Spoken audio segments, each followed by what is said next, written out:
আমি শ্রী পার্থ ভট্টাচার্য এবং ব্যান্ডেল সাহাগঞ্জের মা অন্নপূর্ণা চ্যারিটেবল ট্রাস্টের কর্ণধার শ্রী পার্থ দত্ত। আজ 17ই জুন 2024 আমরা এসেছি বিনা ঢালি প্রশান্ত ঢালির বাড়িতে। দিদি নাম্বার 1-এ বিনা ঢালি প্রশান্ত ঢালি ছিল, সেখানে এই যে প্রশান্তকে দেখা যাচ্ছে। প্রশান্তর আজকে ছেলের শুভ অন্নপ্রাশন, ওর বিয়েতে আসতে পারিনি বহু দিন ধরেই, তাই প্রশান্তর বাড়িতে আজকে চলে এসেছি আমি আর পার্থদা দুজনেই। এইখানে পার্থদা রয়েছেন। প্রশান্তরা খুব কৃষ্ণ ভক্ত, একেবারে বৃন্দাবনের ওরা দীক্ষিত, তাই ওপরে দোতলায় কৃষ্ণ নাম চলছে। আমরা আসতেই মা এবং ছেলে খুব আপ্যায়ন করলো।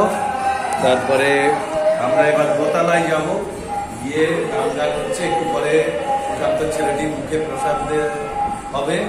আমরা এই প্রথমবার আমরা দুজনেই এলাম ওদের আন্তরিক আপ্যায়নে। আমরা আজকে যেহেতু ছুটির দিন ঈদুজ্জোহা উপলক্ষে, তাই সাড়া দিয়ে আমরা দুজনে 11টা নাগাদ বাড়ি থেকে বেরিয়ে আমরা এই 1:30টা নাগাদ ওদের এই হাবড়ার এই বাড়িতে এসে উপস্থিত